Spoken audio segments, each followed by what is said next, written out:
नाज़रीन, पंजाब में इलेक्शन का मामला एक बार फिर इल्तवा का शिकार होता नजर आ रहा है। यूं लग रहा है कि इलेक्शन कमीशन को ना फंड्स मुहैया होंगे और ना ही मतलूबा तादाद में सिक्योरिटी एहलकार मिलेंगे। हुकूमती ज़राए के मुताबिक 10 अप्रैल तक इलेक्शन कमीशन को इंतखाबात के लिए फंड्स मिलने के इम्कानात नहीं है, क्योंकि हुकूमत ने 10 अप्रैल तक इक्तिसादी राब्ता कमेटी का कोई इजलास ही शेड्यूल नहीं किया।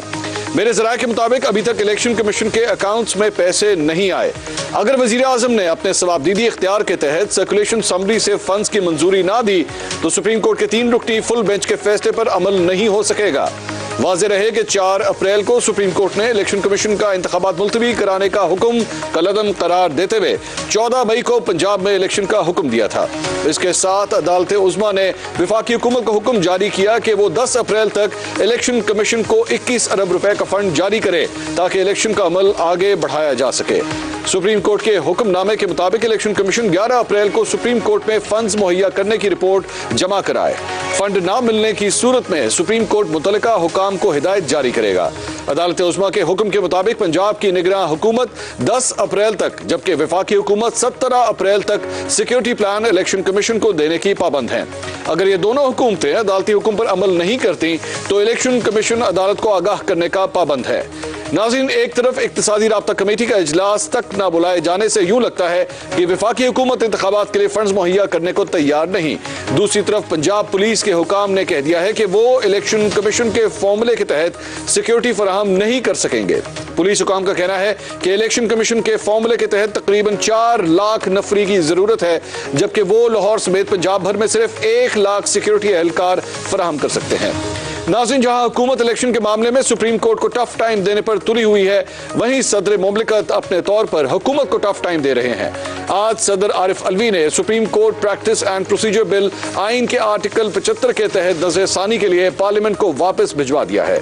सदर मुमलिकत के मुताबिक ये बिल पार्लियामेंट के इख्तियार से बाहर है और कानूनी तौर पर मसनूई और नाकाफी होने पर अदालत में चैलेंज किया जा सकता है। नाज़रीन, ये कहा जा सकता है कि अगर मेरे कप्तान को इलेक्शन नहीं मिल रहे तो चैन से हुकूमत करना शहबाज शरीफ को भी नसीब नहीं हो रहा। अब अगर अगले 2 दिन में वफाकी हुकूमत इलेक्शन कमीशन को 21 अरब रुपए जारी नहीं करती तो हालात मजीद खराबी की तरफ जाएंगे। मुमकिन सियासी और आईनी बहरान पर मेरे 10 सवाल हैं। सवाल नंबर 1, अभी तक हुकूमत का बज़ाहिर मौक़िफ़ ये है कि 3 रुकनी बेंच का फैसला ही नहीं है, इसलिए वो इस पर अमल की पाबंद नहीं, लेकिन अमली तौर पर ऑर्डर ऑफ कोर्ट की हैसियत वही फैसला जारी हुआ है। क्या इस फैसले को मानने से इनकार करके हुकूमत जानबूझकर आईनी बहरान पैदा कर रही है? सवाल नंबर 2, फैसलों में कंफ्यूजन हो या कोई बहरान हो, फैसला अदालत को ही करना है। हुकूमत अगर अपने मौक़िफ़ की मजबूती पर मुतमईन है तो एक पिटिशन दायर करके सूरत हाल को क्लियर क्यों नहीं करती? सवाल नंबर 3, हुकूमती तर्जुमान मरियम औरंगजेब और वजीर कानून आज़म नज़ीर तारड़ कहते हैं कि 3 रुकनी बेंच का फैसला हुआ ही नहीं। अगर चीफ जस्टिस की सरबराही में 3 रुकनी बेंच का फैसला हुआ ही नहीं तो फिर इलेक्शन कमीशन ने किसके हुक्म पर इलेक्शन शेड्यूल जारी किया?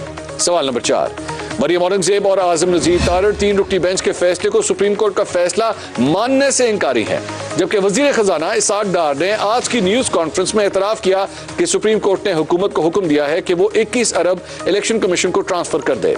क्या अदालती फैसले के हवाले से हुकूमती वज़रा एक पेज पर नहीं है? सवाल नंबर 5, निगरां हुकूमत 90 दिन के लिए आती है। असेंबलियों की तहलील को 90 दिन गुजर जाने के बाद निगरां हुकूमतों की आईनी हैसियत क्या रह जाएगी? सवाल नंबर 6, हुकूमत मेरे कप्तान को इस बहरान का जिम्मेदार करार दे रही है। अगर हुकूमत आइन के मुताबिक 90 दिन में इलेक्शन करा देती तो क्या यह बहरान पैदा होता? सवाल नंबर 7, अगर हुकूमत सुप्रीम कोर्ट के 4 अप्रैल के फैसले पर अमल नहीं करती तो क्या अदालत उज़्मा तौहीन अदालत की कार्रवाई करेगी? सवाल नंबर 8, तौहीन अदालत की कार्रवाई सिर्फ वज़ीर आज़म के खिलाफ होगी या दीगर महकमों के लोग भी इसकी जद में आएंगे? सवाल नंबर 9, माजी में पाकिस्तान के मुंतखब वज़ीर आज़म यूसुफ रज़ा गिलानी अदालत का हुक्म ना मानने की पादाश में नाअहल हो चुके हैं। क्या तारीख खुद को दोहराने जा रही है? सवाल नंबर 10, क्या शहबाज शरीफ खुद ये चाहते हैं कि वो अदालत से नाअहल हो जाएं ताकि वो सियासी शहीद होकर अगले इलेक्शन में जाएं? नाज़रीन, इन तमाम सवालों के जवाब ढूंढने की कोशिश करते हैं। आज हमारे साथ पैनल में मौजूद हैं मुस्लिम लीग नून से डॉक्टर अफनानुल्लाह खान साहब, सीनियर तज्ज़ियाकार सना बुच्चा साहबा हमें ज्वाइन कर रही हैं और सीनियर तज्ज़ियाकार आमिर ज़िया साहब भी आज प्रोग्राम में हमारे साथ मौजूद है। तीनों मेहमानों का बहुत बहुत शुक्रिया। डॉक्टर अफनान साहब, सबसे पहले आपसे मैं पूछना चाहूँगा, आज इसाक डार साहब ने एक प्रेस कॉन्फ्रेंस की लेकिन किसी किस्म की कोई कमिटमेंट नहीं दी कि जनाब हम सुप्रीम कोर्ट के हुक्म पर ये पैसे इलेक्शन कमीशन को ट्रांसफर करने जा रहे हैं। और आज जब मैं इस प्रोग्राम में आकर बैठा हूं तो आखिरी इतलात तक अभी भी इलेक्शन कमीशन को वो पैसे जारी करने का कोई प्रोग्राम नहीं लग रहा। इक्तिसादी राब्ता कमेटी का इजलास भी स्केड्यूल नहीं है। लग यही रहा है, इंडिकेशंस यही आ रहे हैं कि आप लोगों का पैसे देने का कोई इरादा नहीं है। जी बिस्मिल्लाह रहमान रहीम। देखें, बात यह है कि जो इसके ऊपर आपने अपने सवालों में भी रोशनी डाली है कि ये जो फैसला आया है 7 मेंबर बेंच का, ये तो 4-3 की से जो है ये सो मोटो रिजेक्ट हुआ है। जब सो मोटो रिजेक्ट हो गया है तो फिर ज़ाहिर है इम्प्लीमेंटेशन वाला केस ऑटोमेटिकली वैसे ही ख़त्म हो जाता है। और इसके ऊपर तो जो है चीफ जस्टिस साहब ने खुद बोला था कोर्ट के अंदर के अतर मिनल्ला साहब जो है वो उनके साथ हैं इसके अंदर, हालांकि जो है फैसला उनके बिल्कुल जो है वो बरक्स आया है। तो ये जो है इस और उस फैसले के अंदर भी ये वाज़े तौर पे लिखा हुआ है कि ये 4-3 है। खाली जैसे अतर मिनल्ला ने नहीं, मंदू खेल साहब ने, मंसूर अली शाह साहब ने और याया अफरीदी ने, चारों ऑनरेबल जस्टिस ने ये वाली बात की है कि ये फैसला 4-3 है। तो वो भी सुप्रीम कोर्ट का उतना ही हिस्सा है जितना चीफ जस्टिस साहब हैं। तो ये नहीं हो सकता कि कोई एक वन मैन शो हो जिसके अंदर एक बंदा जो है वो इंतजामी। लेकिन अफनान साहब ये तो आपकी ट्रांसलेशन है ना सर। दिस इज ये तो वो तरीकाकार है जिस तरह आप इसकी तशरीह कर रहे हैं। लेकिन सबसे बड़ी बात यह कि इलेक्शन कमीशन ऑफ पाकिस्तान आपके साथ नहीं खड़ा इस मामले के अंदर। सुप्रीम कोर्ट के हुक्म के मुताबिक उन्होंने इलेक्शन स्केड्यूल अब जारी कर दिया है। सो जिस तरीके से आप इसको ट्रांसलेट कर रहे हैं इस पूरे फैसले को, इलेक्शन कमीशन उस तरह नहीं कर रहा। देखिए, बात यह है कि इलेक्शन कमीशन ने जरूर जो है वो इसका स्केड्यूल जारी किया है, लेकिन ये जो चौथा जो आया है नोट कल अतर मिनल्ला साहब का, वो तो अभी रिसेंटली आया है ना, स्केड्यूल इससे पहले जारी हुआ था। अब तो बड़ा क्लियर है, अगर किसी के जहन में कोई इबाम भी था तो वो तो अब खत्म हो जाना चाहिए। और उन्होंने चारों जो जस्टिस हैं उन्होंने अपने फैसलों में भी ये लिखा है कि जी हमें, अतर मिनल्ला ने तो ये कह दिया कि मैं तो उसका हिस्सा था, मैंने तो ये कहा भी नहीं कि मुझे उससे हटा दें, और फिर भी मुझे निकाल दिया। तो एक दफा अगर बेंच बन जाए तो इवन चीफ जस्टिस भी साहब भी जज को बेंच से नहीं निकाल सकते।